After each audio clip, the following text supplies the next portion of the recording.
Welcome everyone to Raise the Roof. Today my co-host Leroy Hill and I offer a biblically sound and philosophically robust discussion of John Stuart Mill's 1863 essay titled Utilitarianism.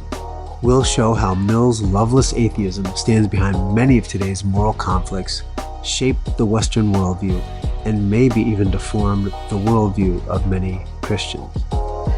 When I think of utilitarian ethics, I'm reminded of the movie Star Trek: The Wrath of Khan from 1982. Let me set the scene. Late in the movie, the Starship Enterprise is attacked by Khan. The Enterprise is left disabled and leaking radiation that will eventually kill the entire crew. In order to save everyone, a Vulcan named Spock locks himself inside the engine room, repairs the leak, but in so doing, he absorbs a lethal dose of radiation. Spock survives just long enough to say goodbye to his closest companion, Captain James T. Kirk. Let's listen in. Spock! Ship. Out of danger. Yes. Don't grieve, Admiral. It is logical. The needs of the many outweigh The needs of the few. or the one.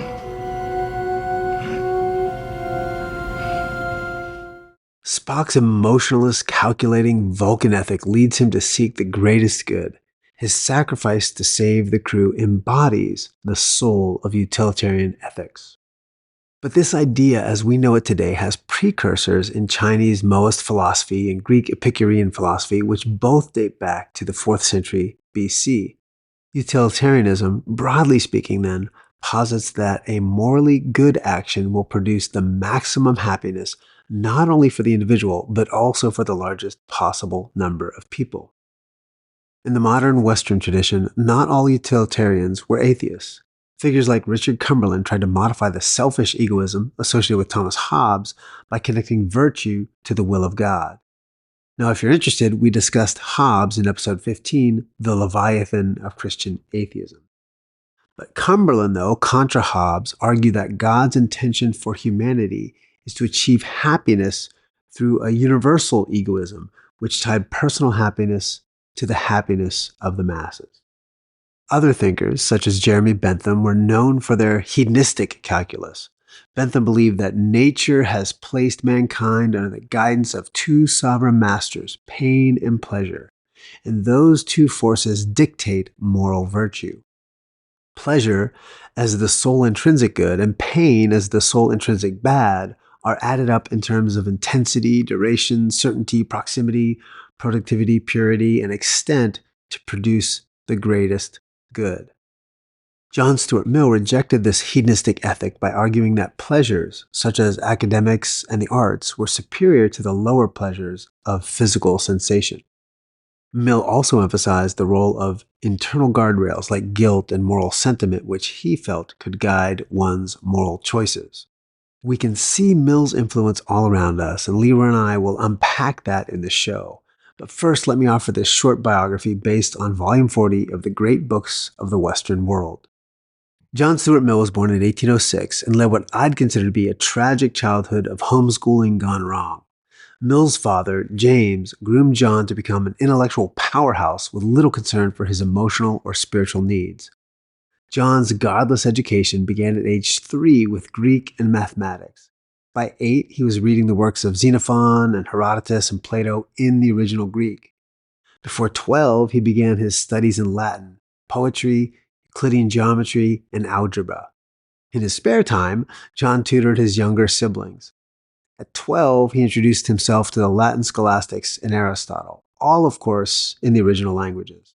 At age 13, John's last year under his father's direct supervision, he studied politics, economics, and law with a keen interest in Jeremy Bentham's political philosophy. At 14, John moved to France, where he lived and studied with Sir Samuel Bentham, the brother of Jeremy Bentham.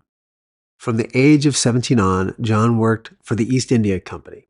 Outside of his political work, he edited Bentham's Rationale of Judicial Evidence and published his Systems of Logic in 1843, his Principles of Political Economy in 1848, On Liberty in 1859, Thoughts on Parliamentary Reform in 1861, and Utilitarianism in 1863. John retired from public life in his cottage in Avignon near his wife's grave and died there on May 8, 1873. With this background in mind, let me bring in Leroy and unpack the impact, both the good and the bad, of John Stuart Mill's philosophy on American culture, religion, and politics. Hey, brother, how are you doing today, my friend? Well, all I can really say is fly, Eagles, fly.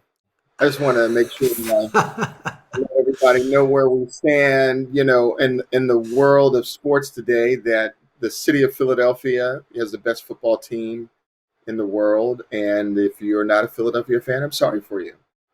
That is true. They do have the best in the world right now. They got the best running back in the world, that's for sure. I love Saquon It's okay. Barkley, man. Penn State guy, Roar Lions. And so I was cheering for him, man. I wanted Jahan Dotson also caught that big pass early in the game. So yeah, I'm always cheering for the Penn State guys. So That's right.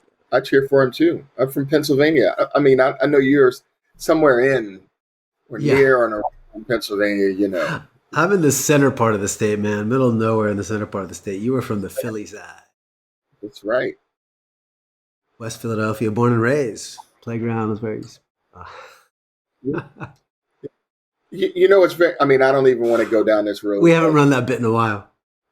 Yeah. What's so interesting about that is if you ever watch the video of him, at the park with the bullies, I knew two of those guys. I grew up with one of those guys, and I played football with another one of those guys. So it's just very interesting. Yeah, and today you're now famous on this show, and where are those guys? Nowhere. No, one of those guys got slapped in the face in public and embarrassed. Not the one you know, but all right. No, the one I know. Anyway. Oh my God. All right, brother. Well, we are going to jump into John Stuart Mill, utilitarianism. We talked about that a little bit. We're kind of going to collapse to our first worldview question and our sixth worldview question together. We've done this with several other people. The idea of where did I come from? How did I come into being? And what happens when I die? We usually do this because a lot of these books or essays in this case aren't really built around a worldview framework. They offer a worldview thinking, but they don't really break down so easily. So we can kind of deal with them a little more simply together. And that'll make more sense, especially when we realize Mill has got this atheistic framework for life. So Leroy, tell me a little bit about what you discovered about Mill, his background, what surprised you, and how his atheism shaped his ideas. Well, the thing about Mill that really surprised me is everything I've ever read about him prior to looking into him, personally, made me think that he was almost a robotic logician, that he was just a guy who was all about logic and the employment of logic and right and reason thinking, in all of his writings. And when you delve into his background, you find that he was, homeschooled. His father was I never found out whether his father worked with Jeremy Bentham or whether he just subscribed deeply to Jeremy Bentham's. I think they were connected familiar, like as some sort of family way, because eventually there was, Mill goes on, I think it's in France, was with Bentham's brother and lived with their family in France for like a year when he was 14. So I think I'm assuming there was a family connection. I didn't really track that down, so maybe there's a scholar out there who knows better. Yeah, but what's interesting is that his father raised him with the goal of being, a staunch, utilitarian, and his education was, incredible. I mean, if you listen to the things that this guy was doing, by the time I think he was translating Greek by the time he was like 5 or 6 years old, reading Yeah. Plato and Aristotle and mastering their work. So this guy, he was a very smart guy, but it wasn't until he became, like, I think it's 11 or 12 when he was handed Jeremy Bentham's utilitarianism, his ideas on utilitarianism, that it put, everything together for him, that it, as he said, it made sense Mm. of life. It was the system that he needed. Yeah. Yeah, there's an interesting. I want to explore a little bit of that. When you start to read, if you just read the bio, Greek and Latin he starts at Greek at age 3 and mathematics, and you start to look at all he's acquired. By the time he's 13, he's done with like a college. I mean, he's traveling to France, doing all this stuff, and you're like, oh my gosh, how far are we behind? We're terrible. I've failed my children. We all need to homeschool, and you kind of almost get this feeling like, man, we are slackers. What are kids capable of? But then Weicker in his book actually has a good summary of what this was really like, especially if you read Mill's autobiography. He talks about some of his childhood, and he pulls in some quotes that are really interesting. So I just want to read this passage, because when I started to really realize what this was about, I'm like, oh my gosh, this is not the ideal, right? This is not the thing to aspire towards. So Weicker says this in his book. Rather than giving his son a proper boyhood, James made his young son into an experiment, pressing him from the very early stage, starting at age 3, to excel intellectually far beyond the capacities and emotional needs of a young boy. Quote, I have no remembrance of the time when I began to learn Greek, relates Mills in his autobiography. I had been told that it was when I was 3 years old. At a time when little John should have been on his father's lap reading stories about bunnies and elves, he was being ground through the Greek classics, his father mercilessly forbearing to teach him Latin until he was 8, in order not to have his experiment contaminated. That's in quotes, and I think that's sort of the idea that what he was almost like in a sense experimenting with. So in order to have an experiment contaminated, the elder Mill kept young John from any contact with other children, especially with other boys. The result was predictable. John lost his boyhood reading works he could not possibly understand. Mill related in an early draft of his autobiography, quote, my father's older children neither loved him nor with any warmth of affection anyone else. He also lacked a really warm-hearted mother, so that he grew up in an absence of love and in the presence of fear, and many indelible are the effects of this bringing up on my moral growth. That's end quote. These indelible effects are present in utilitarianism. Yeah, That's pretty clear. We talk about today experiments with gender ideology and experiments we do with children. This seems to be just as destructive. Yeah, to raise a child like this. I was going to say, we have a contemporary example of this. From some years ago, there was a football player named Todd Marinovich, and his father endeavored to create the greatest quarterback. And this kid, never had a McDonald's and never had McDonald's or any fast food until he left home and went to college. And so, this created this very odd, but obviously, physically strong,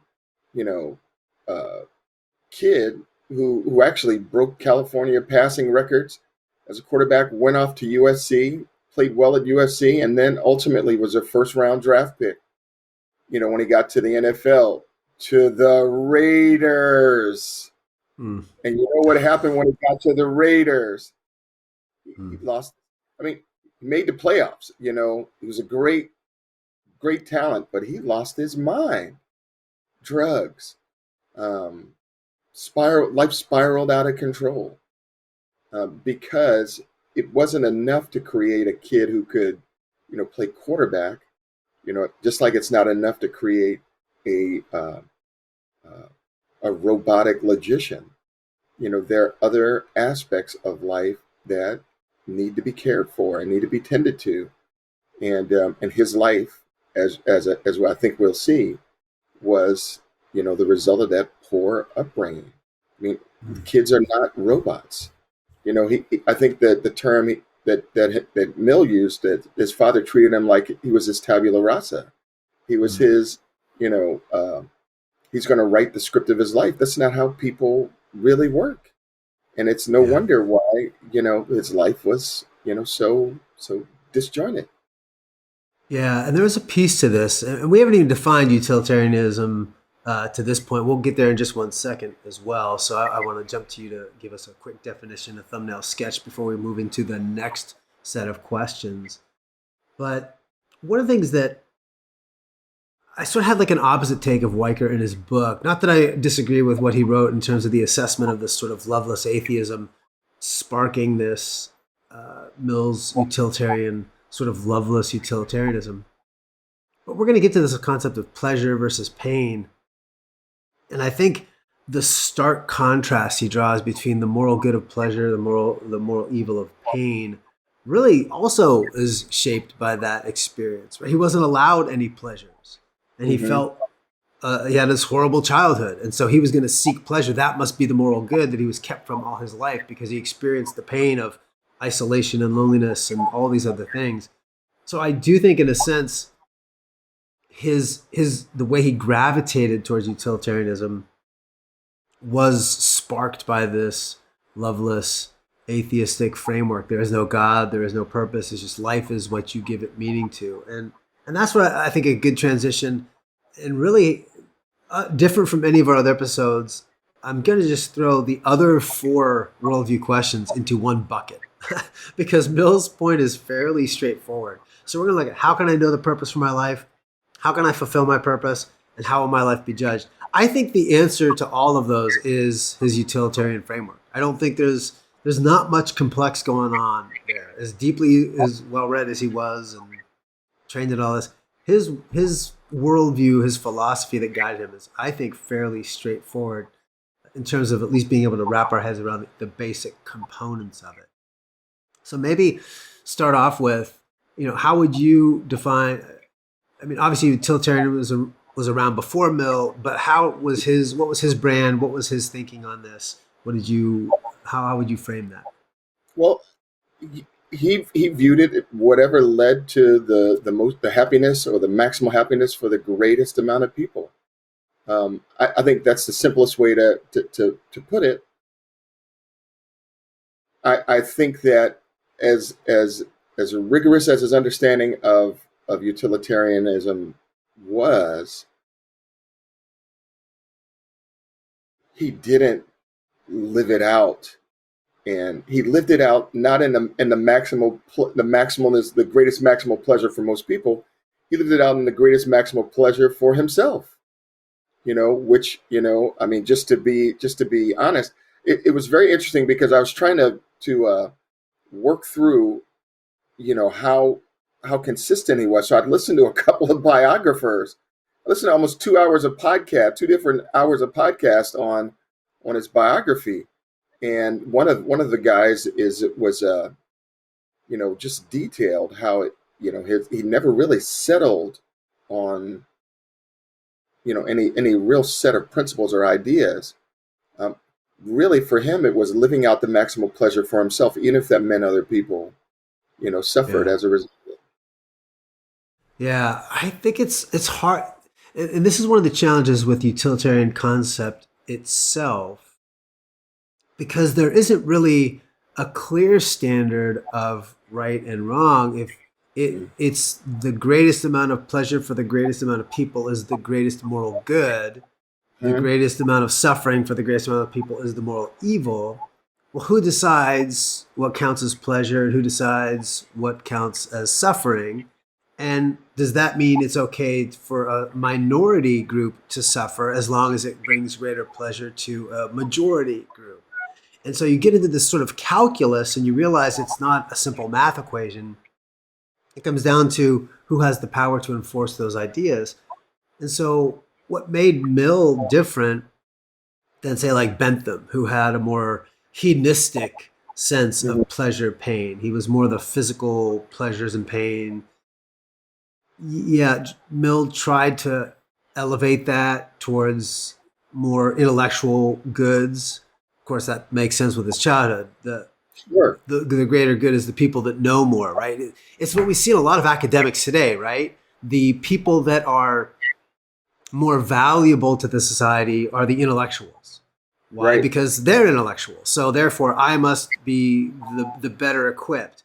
The government needs to be run by the experts, the people that know everything. Why? Because we can do the greatest good for the most amount of people. And the question is, though, what do they decide is good? Well, they're the experts. They get to decide for the, even they might be numerically in a minority, but they're going to decide what is good for the majority because they have the power to implement those ideas.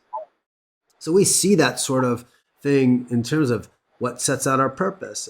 And Mill, he did some things that were great. I mean, women's rights and all these other sort of things that he was an advocate for.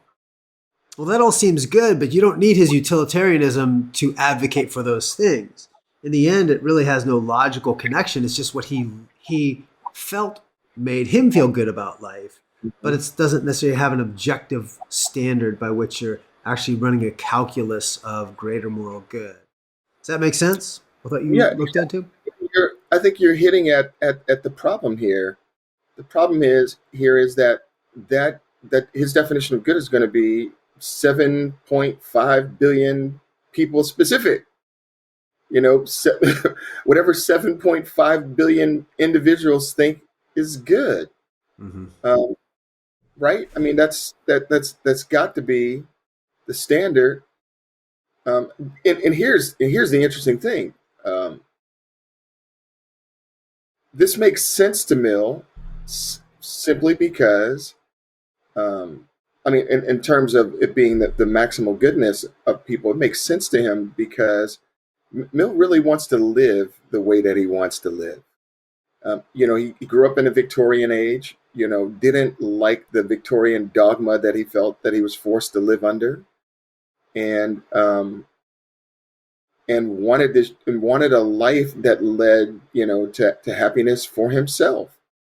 And if that meant that another person would be unhappy, I think we talked about this before the show, that he was in a long time polyamorous relationship, with a married woman, and didn't care for the gentleman that she was married to. He cared about himself. Mm-hmm. And but here's a guy who is going to argue for a system that or what we call the do no harm principle, the harm principle, which is if what you're going to do is going to hurt someone else, then you shouldn't do it. But how far does that go in his system? Yeah. Well, who defines what that harm is? So this is a theme we see with a lot of these atheist philosophers that we looked at. We did Marx and Engels as well, where they talk about helping the poor, the worker, and all this sort of stuff. But they didn't live that out. They didn't live out those things in their own life. They found a way around them because there is no objective moral standard by which to guide those things. And so you could say, Mill could say, it's wrong to harm somebody else, and that's not good. But if the calculus is this woman is in a loveless relationship. I grew up with a loveless childhood. If we can love each other and save each other from this loveless experience, that's two people benefiting. Only one is hurt. So it's the greater good for that's consistent with his moral principle, because he said the needs of the two outweigh the needs of the one. But we don't care what you think or if one person's hurt, because it's maximal goodness for the greater number. In that case, it's two more than one. Now that works in there between the two of them, but the thing that really is amazing is, they're doing this in an era where their activity was not only frowned upon, you get kicked out of society. Mm. So Mill isn't writing merely for himself, right? His ideas are not merely for himself. He's trying to, give society a way in which to order itself morally. So ultimately, even though the two of them benefit from him, he's harming, the greater society. I mean, he's ultimately, contributing to its, immorality. Mm-hmm. So his harm, like that's what I'm saying, it's harm principle. He can't live it out, consistently. Hmm. Yeah, it's the challenge we find, and it's why it's so easy to collapse some of these worldview questions and somebody like Mill into one big bucket. Hmm. Because he starts with that atheist assumption that there's no teleological purpose to humanity, right? We weren't created by a God for a purpose with intrinsic sacred worth. We don't have something that defines us. We define ourselves, our own existence, our own purpose, our own meaning. Everything comes from within us to define whatever that direction we want to go in life. And so if there's no intrinsic value to the other person, then it's okay if you redefine society's moral values and everything about society. You don't care if you tear it down because you think to get the maximal good, it's okay if I destroy everything else. Because in Right. his mind, this is the good I want to create. And so there's this oddity of where he can, in his own calculus, decide Oh yeah. everyone else has it wrong and he has it right. And there's no boundary condition under which you could say, with his system, that's wrong, and the next guy could come along and That's change a his good own point. ideas. That's a key point. What he's saying here is that his system really is not anchored in anything other than sentiment. I mean, there's really no foundation for by which to anchor his ideas in. Mm-hmm. So he always starts. His argument starts with people being intellectual, educated, and already acting moral, and that's Yeah. that's the appeal. I mean, he doesn't start with the proverbial underbelly, underclass savage, so to speak, who isn't refined, who isn't educated. He doesn't start there, because that guy is going to determine what is the greatest good and maximal goodness for himself, and it's not going to be the way in which Mill, Mm-hmm. defines that. So his argument is for people who are already prefigured, already, you know, yeah, established in these kind of moral Mm-hmm. principles, but Yeah. not for the uneducated masses. Mm-hmm. Yeah, and don't we see that a lot today, right? The expert class, experts say, scholars say, and you and I have Hmm. studied. We're both would maybe be considered by some as scholars in our field or experts in some way in some things. But being somebody who's well read and educated and understands a lot in depth in certain areas, that's different than the mentality of you have to abide by whatever I say because I'm going to control the masses. I'm going to Right. control people. What coming to somebody who's knowledgeable for wisdom and guidance and insight is different from what we see in the expert class, the elitism that is fostered by Mill's sort of utilitarian governmental structure, which has really shaped a lot of who we are.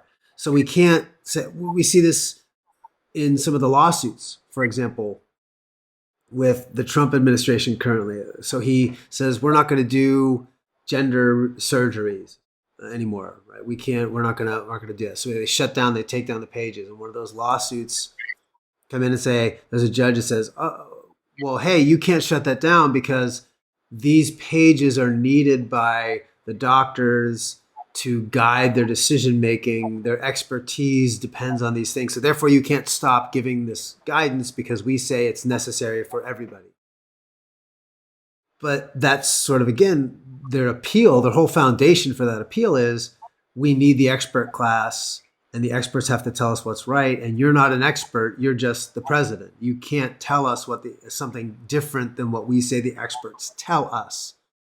And that's that sort of utilitarian approach to this that favors, and again, especially Mills, because it wasn't as much hedonistic as it was intellectually based, driving the intellectual driving the narrative of what is good and right and just. Yeah, one of his biographers said that the reason why the harm principle is, if it's going to harm someone else, then you shouldn't do it.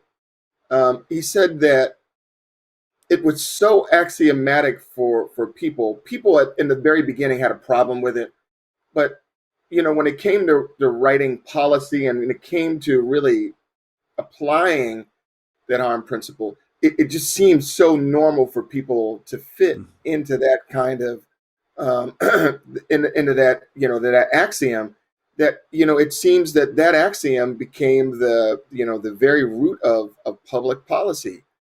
So harm, doing no harm to others, means you know whatever is going to work for the most people and whatever is going to harm the least people, right? So, like you just talked about with this website or this web page, well, taking it down is going to harm people. Yeah. So it doesn't matter whether we should be giving that kind of advice, or whether we should be doing those kinds of surgeries, or etc. Doesn't matter even whether it's legal or illegal. That the legal or illegal ruling is irrelevant. The question for the people who are making these decisions, like the judge you talked about, is there are going to be people harmed. Yeah. And So it's a very pragmatic definition of harm and who is allowed to get harmed too. Because I think there's a distinction here that's really important as you bring up that do no harm concept. Obviously, that we can see that in the oath that doctors play, do no harm.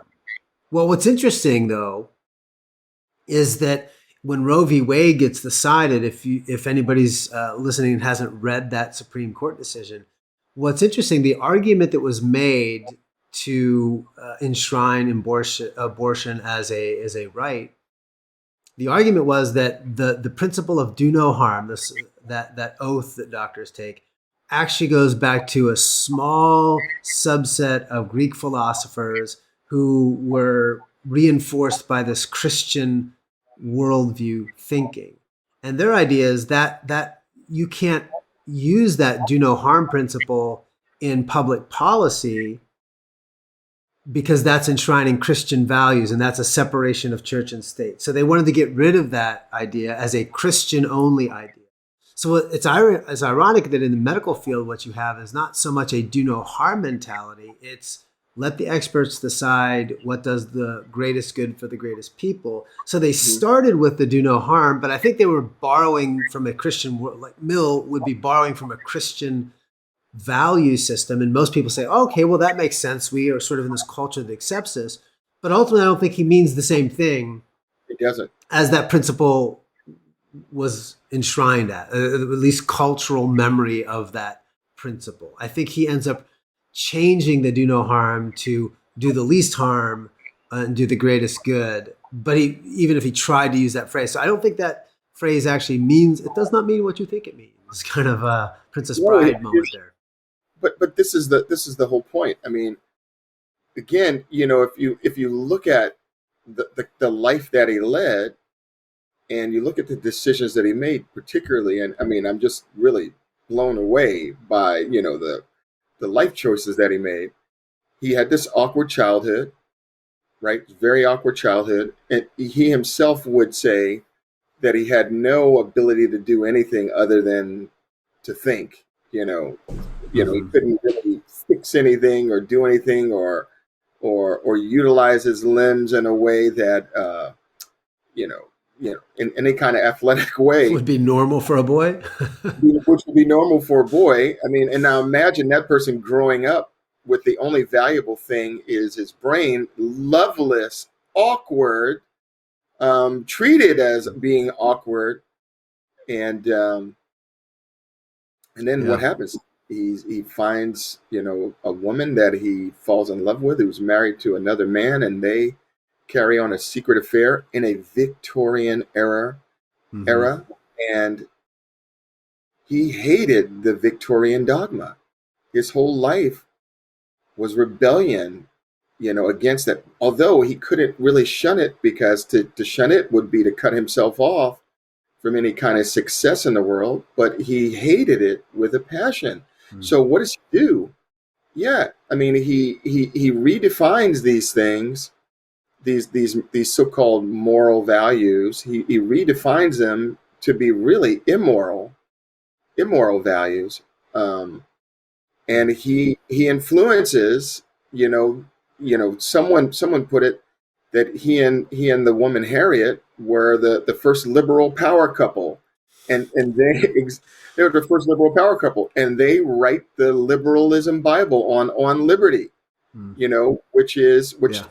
deeply roots their ideas in that work, and was highly influential, from this Mhm. super odd couple, Yeah, this you go really from Victorianism to libertine culture, and there's a huge shift that takes place from, the pendulum goes big direction. I want to delve in for just a little bit, though, on the assumption, though, that the pleasure is the moral good, pain, suffering is the moral evil, because that does not resonate well with the Christian worldview at all. And this is completely a self-satisfying, self-aggrandizing thinking that is very destructive when we actually try to live that out. And I don't remember years ago when you were in my ethics class, remember I put up a that little chart that says there's morally good suffering and morally evil pleasure. And there's, do you remember that? I'm sure you did it, but it's kind of hard Yeah. to remember. Like, I mean, I That was a long was, time ago. it was a So long time young. ago. I didn't have gray hair then. Well, that's true. I don't think I did either. Yeah. I still had more hair then too. But Yeah, I so wasn't gonna go there. I wasn't going to say anything about that. yeah, well, life goes on. But what I think what I get across is that yes, there is morally good pleasure, there's morally evil suffering, and those things are easy to imagine.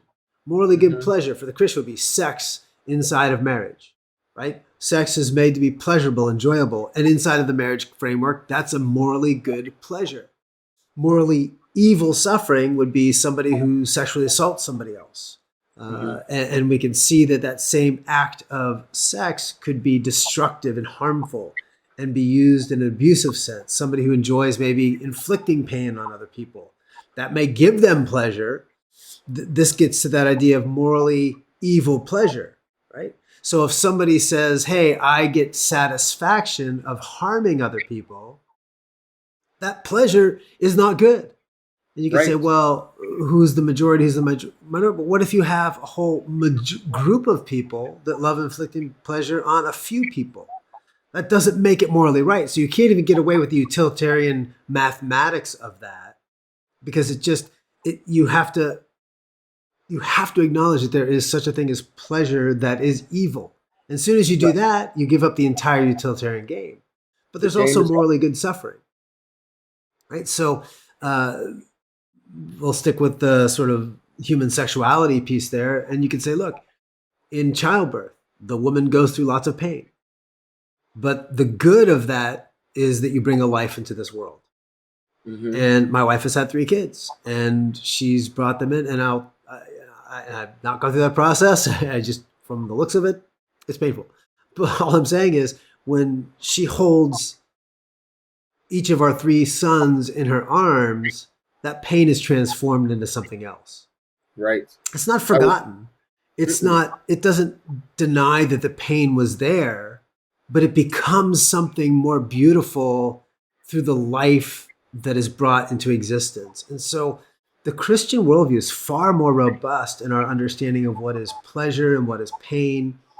And using just this raw metric of good, bad, pain, bad, pleasure, good, caveman mentality that Mill brings in is just destructive to the culture and destructive to human existence, I think. It's very interesting. As you're talking, I remember reading in a book.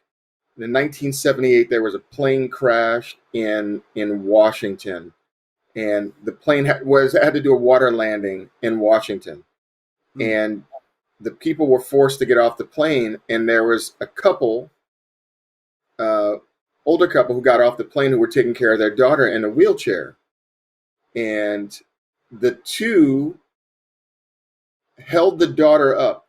The wife first died, and the husband held the daughter up so that when the rescuers came, they took her. They couldn't take him, but he ended up dying. But they both sacrificed their life. Mm. The thing that's really interesting is the daughter was in a wheelchair. She was crippled, and under, Bentham's utilitarianism, maybe it was good that she died in the water, right? The argument can be made. It was good for the parents. They take the weight off of their back. She's always going to be a weight on them. That's how can the utilitarian calculus rule that out? Yeah. That was Hitler's calculus. Yeah, exactly. You see the posters. You see the posters where they have, it costs 60,000 Reichsmarks to keep this man who's sitting there in a wheelchair alive. This is your tax dollars. This could go to help somebody who could actually be productive in society. Why should we help the indigent? Eugenics, the entire movement was based on a utilitarian framework of why. Literally, Christians rewrote the definition of love to say it's not loving to give to the poor or to the infirm or to the sick, because you're keeping people alive who will be a drain on society and keep us as a whole, as a society, from becoming greater and achieving the purposes God created us for. So you literally have Christians writing this idea that love is not helping the poor or the weak because they're holding us back. Mm-hmm. And so you're exactly right in that scenario. The other example I always share, because I remember reading this years ago, and it just was such a surprise to think how people integrate that sort of utilitarian mindset and ethic into their life. And the title of a blog post I did years ago is called "Reasonable People Eat Their Children." And it was this idea that when, I think it was during World War I, there's a cold Russian winter, as they tend to be, and the military couldn't get in, and the people were isolated, they were starving. They came back in the spring, in the thaw, into these isolated villages. And what they discovered is that some of the people, to survive, had taken their children and put them into giant rain barrels and pickled them. So, pickling, the preservative process of, preserving things in the winter. And they were eating their children to stay alive. Well, there was a utilitarian ethic in this thinking. The idea is, think about it this way. If mom and dad die, our 4-year-old son is going to die too. But if we live, we can carry on the family name. We can always make more children, but the children won't survive without us. So we can survive if we just use them and eat their flesh to survive on. That's not morally wrong in a purely utilitarian framework. If there is no God who designs us with sacred value, if there is no moral, just, and right, it's just the greatest good for the greatest number of people, there's nothing wrong there. It's just, I might disagree with it, I might be uncomfortable with it, but it's not wrong. And this is where we're left with this utilitarian ethic, because there's just no boundary condition for that except for preference. And the atheist will say, well, but I would never do that. Well, so what? The question is it wrong to do it, or is it just not your preference? Because the only sin there is that the maximum amount of people suffer. That's the sin. If the maximum amount of people are suffering, then that's the sin. The sin isn't the evil, that we do, right? Yeah. It isn't this kind of this kind of evil that exists because we're not thinking properly about issues, that we're not grounding our morality in something objective and true for all people at all times in history. We're grounding it in our subjective experiences, and that's bound to lead to these absurdities. These absurdities become inescapable, and that's insane. It's wild, isn't it? So let me ask you this: what then would be, in your mind, after spending time looking at this utilitarian framework and Mill's life and all this other stuff, and we see where it plays out culturally, what's the inroad for the gospel here? What's the opportunity for the Christian to reach people who are trapped in this? Or maybe even, in the same time, I could ask this second question. You can answer either one you like. Where do we see this utilitarian ethic within Christianity, and how do we root it out if you see it in there? So take on either one of those, whatever you think is the best Yeah, one. I mean, both of them are good. I think the bridge building, if we could build a bridge, is to try to, for our friends, um, especially those who are wrapped up in the hedonistic aspect of it, Mm. right? Those people generally are trying to avoid suffering or drown out suffering. Mm-hmm. And one way that we could help our friends is to, in many ways, redefine suffering in the sense that we can talk about the goodness that comes from suffering. Um, you know, the goodness that comes from delayed gratification, the goodness that comes from um, grounding your life and your decisions in reality rather than some fictional view of reality. And the hard part about all these conversations that we talk about when we get to this point is there isn't like some logical argument that you're or magic words that you're going to say to people that's going to cause them to change, right? There's no logical Mm-hmm. abracadabra key that you can say that's going to cause them to change. The only way that people in this situation that have believed these crazy views change is if we enter into their life and really endeavor to understand them, so that when we begin to offer redefinitions of what it means of suffering, redefinitions of Mm-hmm. what we mean by good, um, that's hopefully matched with a life, our life, that can uh, demonstrate the reality of it. Mm-hmm. And I know that we get to this question all the time, and we think about it. I mean, these all call for relationship.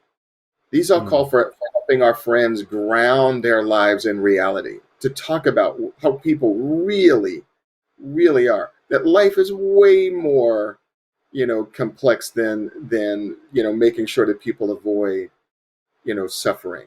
Way more complex than pursuing happiness, right? Mm-hmm. Uh, and that only comes from helping people, because I think people have a natural they naturally experience that in order to achieve a goal you have to work hard, and you have to not avoid pain, but sometimes you have to take on a little pain, you have to stay up a little Mm-hmm. late, you have to work more hours, but Yeah. but it's our goal, or it should be our responsibility, to show how this actually helps us refine our character, and actually points us to Christ in many ways. Christ is the one who died on the cross for our sins.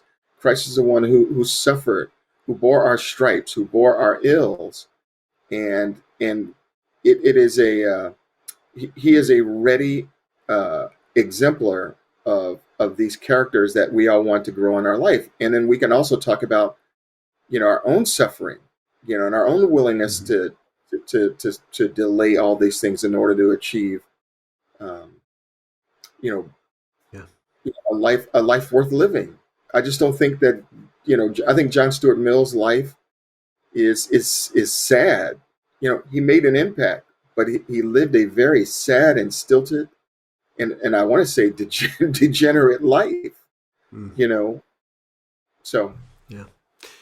I think where I see a lot of room here is especially for uh, progressive, theologically progressive Christianity. I think a lot of that is driven by a utilitarian mindset that sees our purpose is to all suffering is bad, and our only love and the gospel is only about ending all suffering and all hardship.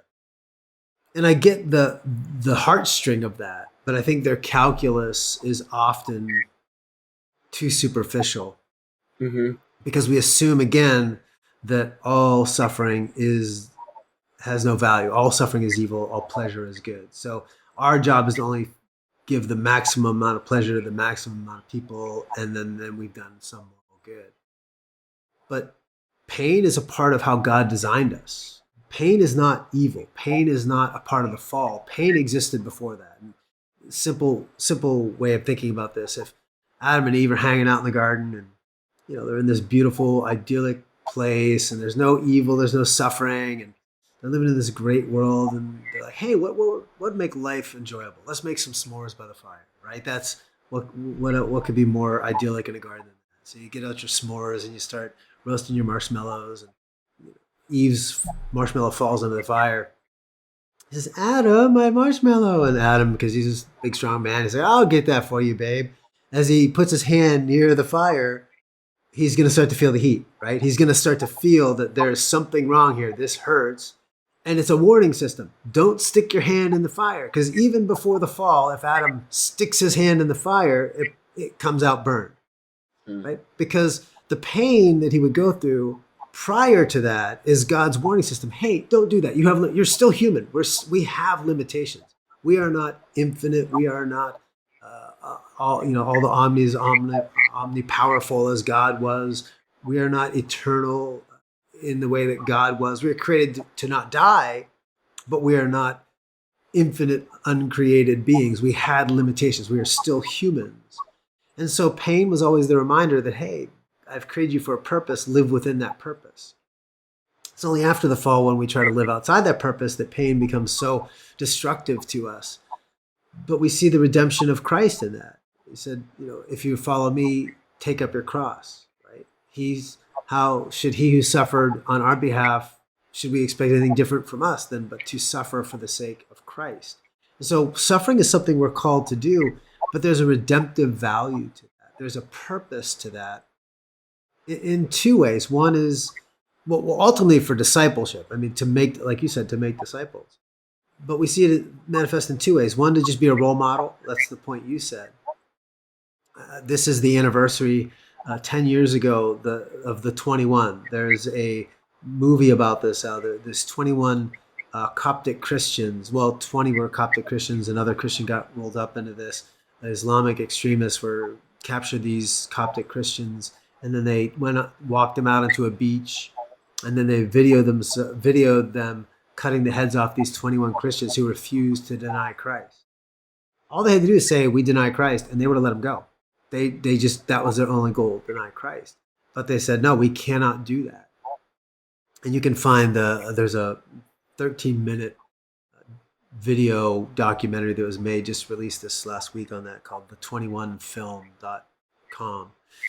You could check that out. It's pretty, I remember writing about this when it happened.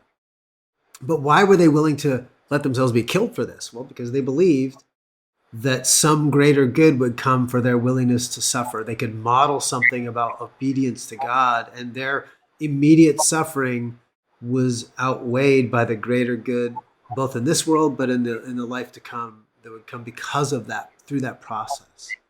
So they were models for something. But then also, the second piece of that is how we are sometimes called to, we're going to be the source of pain for people in their life. And only when we're the source of pain do we bring them to a place of healing. So we're going to be the agents that bring that. And discipleship, raising your kids is like that. You may say, you can't have this thing, and they're emotionally distressed, or they're angry, or you spank them and they have a few moments of pain. But there's some greater good there being done, because we realize that pain is actually has a redemptive value to it. Right. And the best example I can see of that is, think about anybody in the healthcare industry. I wrote about this years ago as well. It was formative in my own thinking. A lot of this just crystallized it. There's a friend of ours, and she had her sons that are making Easter eggs. And one of their youngest sons, he climbs up on this little step stool to look at the boiling water and to put an egg in. And he grabs the handle of the boiling water. It goes all over his body. His whole side, his body's just covered in boiling hot water. She makes a mistake. She puts him in the bathtub, which is not what you do for third-degree burns. But anyway, they're at the hospital, and now he has this process of healing. Well, his little arm was in this sort of bent position because this was comfortable. But every day, but what would happen is the skin would start to heal. But the problem is that it has to go through physical therapy, because they're saying, look, if he keeps his arm here because it's less painful, his skin is going to heal so tightly that he'll never be able to extend his arm and use his arm as it was designed to use. And so because we know there's a designed purpose in the arm to extend, to reach, to use, to be functional, every day doctors say, look, with your son, for his physical therapy, you have to take his arm, physically straighten his arm, which rips open the skin. And the wound is recreated and then has to heal again. And then you have to rip it open again. And this is the only way that he's ever going to have functional use of his arm for the rest of his life. And so she starts doing this, and he's like, I think he was like 4 at the time or something like that. And one day he looks at his mom, he's like, Mom, why are you hurting me? It's like, Mom, why are you the one causing me pain? Because you're a mom, you're supposed to be the one bringing me healing, and you are harming me. You're causing me anguish and sorrow. Well, she knows something he doesn't know. The only way to get to healing is to go through pain. And so she had to be the agent that caused the suffering to bring the healing. And I think only the Christian worldview offers us a framework to understand that that is a moral good. Mill doesn't do it. Bentham doesn't do it. None of these utilitarians understand that value. They might agree, in principle, sure, but they don't understand that it undermines their entire moral principle. Yeah, that happened. I actually went through something similar. I almost had my leg amputated when I was 9 years old, and got infected, gangrene and everything. And after I'd gotten out of the hospital, I spent like 2 months in the hospital, maybe a little bit longer, and when I got out, my leg was stiff from being in a cast forever. And the doctors told my mother, the only way that he's going to have any kind of life is if he gets to bending that leg. And my mother went to work. She went every day.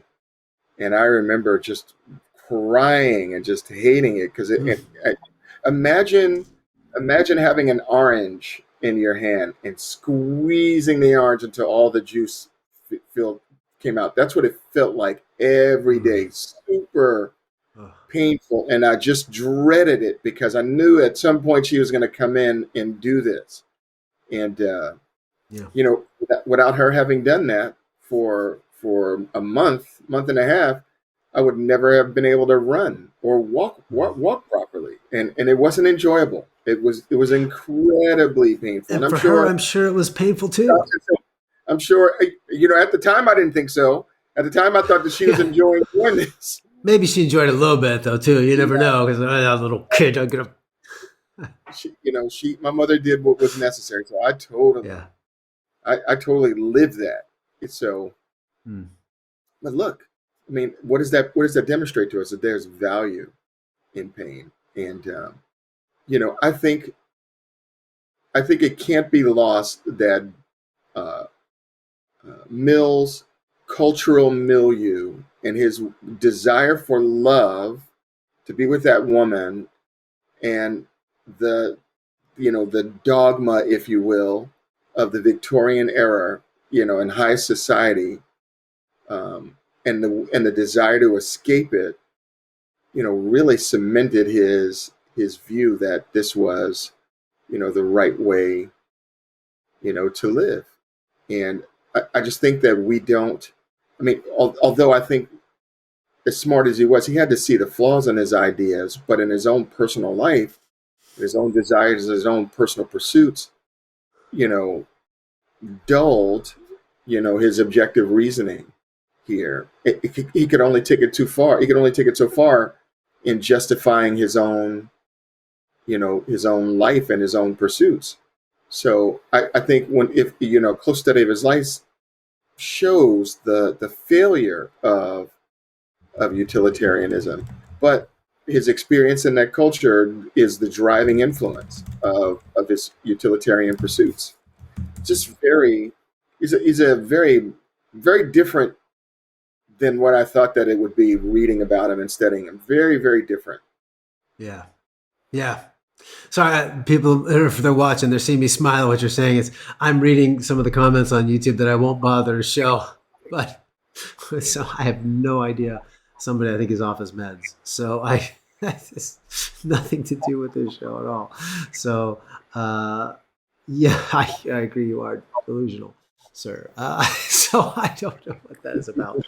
Either way, well, that's a good opportunity then to say, what's our what do you want to close with? What's our big takeaway from utilitarianism, John Stuart Mill? What do Christians need to? What's our next step that somebody could kind of look at from You know what? this? You know what? You know what I was going to say. You gave a talk at ETS not too long ago on my truth, right? People really orienting their lives around their truth and their experiences. And the point of that talk was that we shouldn't just throw away people's experiences because we don't like the sound of my truth. What we should do is first determine whether what they argue or believe is my truth really corresponds with the way things really are, corresponds with reality, right?